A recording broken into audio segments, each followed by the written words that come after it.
Were you ever in the character spot? And if so, what was your first character? I have played way less as a player compared to as a DM, but I have played. Let's see. The first time I think I ever rolled a character, I don't remember their name, but they were a fighter, and I was like, well, this is a good place to start, and I still want to play a good fighter sometime. And the first session I ever rolled the dice as a player, I couldn't hit a tree. I couldn't. I wasn't successful in the least. And it was a veteran. It was a friend of mine, DM, running the game for a few of us, and he's very sweet. He was trying to improve the experience for me. At one point, he was like, "Just roll it again." I was like, "No, don't do that to me. That makes it worse.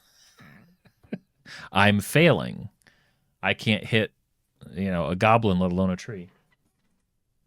It was a miraculous. All of my terrible rolls as a player happened in that session, and we played that game a couple more times, and it sort of petered out.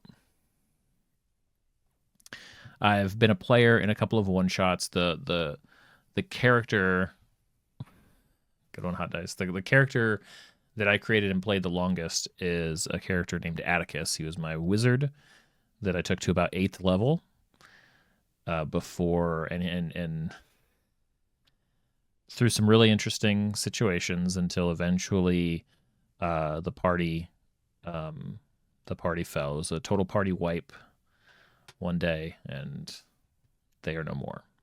Technically, I think the character of Atticus, who was so sort of like cursed and corrupted at that point, that I think he technically survived, but he was alone, and it was a bad situation.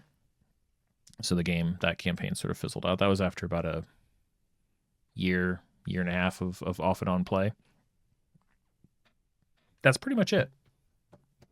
I don't really have any other play experience except for kind of those two kind of quick games and a handful of one shots. I really like it. I like the process. I did a bunch of fun. I like the I really like being able to totally focus in on a character in a way that you don't always get to or seldom get to do as a DM. We have a lot of characters. We have a whole world to keep in our minds. So being able to just think about, okay, like, Atticus is going to have his own number system, and here's how he tracks his spells, and he's absolutely going to use components, and he stubbornly refuses to learn Fireball. He chooses Catapult instead, which has technically a higher reward if you hit, but if you miss, it's nothing. It's the worst.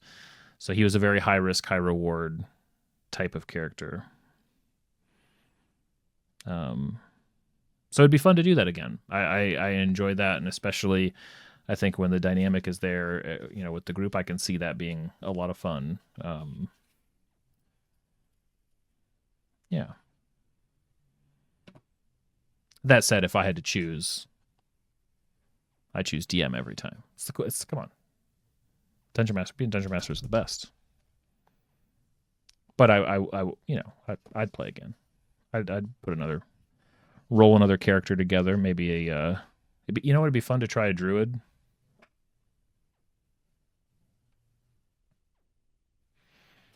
Just keep on trying out the different character types.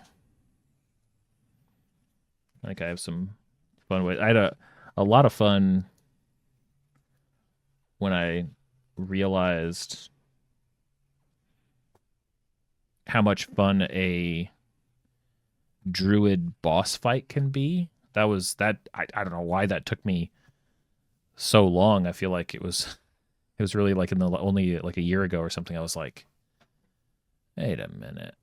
It's a high enough druid that they have enough wild shapes, and if you get knocked out of wild shape form, it doesn't cost you one of your wild shape bonus actions. You just become yourself again. So as many wild shapes as this enemy has, that's how many creatures it can be to fight. Like, this will be fun. So I used it as sort of a mid-tier. I think they were like level 8, level 9 something like that.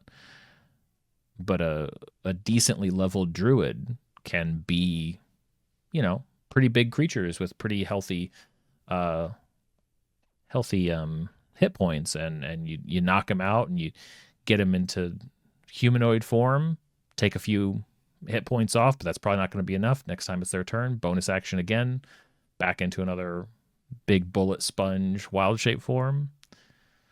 It's like, okay, that would be kind of fun as a player. That'd be fun as a character to be kind of a brutish, like tank druid.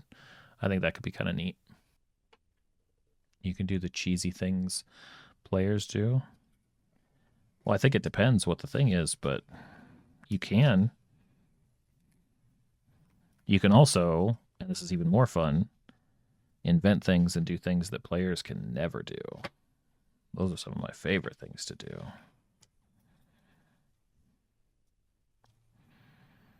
I am not one of those that thinks, or at least I would encourage DMs to invent magic that's not a spell that players can cast. As an example.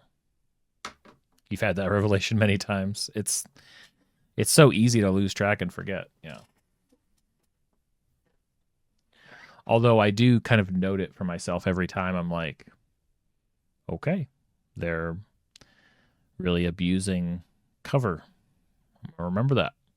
Let's try that next time, Not as a way to like dig it in, but as a way to like, okay, let's try it. Let's flip that coin around then. Let's see how they handle that challenge. Eli, in your last game, your players were fighting over not wanting to do a puzzle. You panicking and dropped. And my Hamlet players just said, "We defeated God." I think I. Let's see. So they were fighting over not wanting to do so. I haven't had a. I don't think it's been a while since I've had a panic. I don't think that that's a. I can't relate to that. I mean, if players want to spin on stuff for a while, I let them. I mean, I pretty much do let them. I rarely, unless there's some situation that they're in that would call for like, forcing their action. I'm happy to let them chat it out. In fact, some of the more interesting like sessions of D&D have been the players like debating for the better part of an hour which of like 4 or 5 different choices what they're gonna do. If you need a new deflection for some of that stuff too, my go-to is to just completely agree with them. So if the players are like, yeah, but if we do that, then this, and it's like, yeah, you're right. That's really. I agree, guys. That's really dumb. That shouldn't be that way. Just side with the players.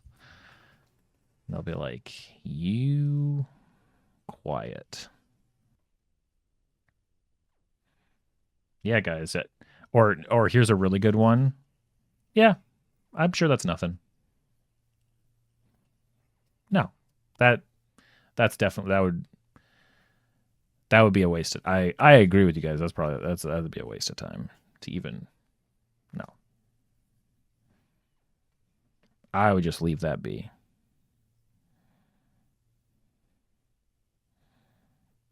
See, I definitely don't try to mislead that way. I think that it can be really. I'll mostly stay out of it. I'll poke at them in a very clear and telegraphed way, like that I'm teasing them, I'm antagonizing them. And the only time that I'll really speak up to the only time that I'll really step in for anything out of character, it's not an NPC. Sometimes the NPCs have things to say, but I got to be careful with that. Don't want it to seem like I'm using them to say something that I think. The only time that I'll sort of step out of that and say something is if I've screwed up, whether it's a puzzle or a situation or something like that, and then I'll call myself out and correct it, try to fix it.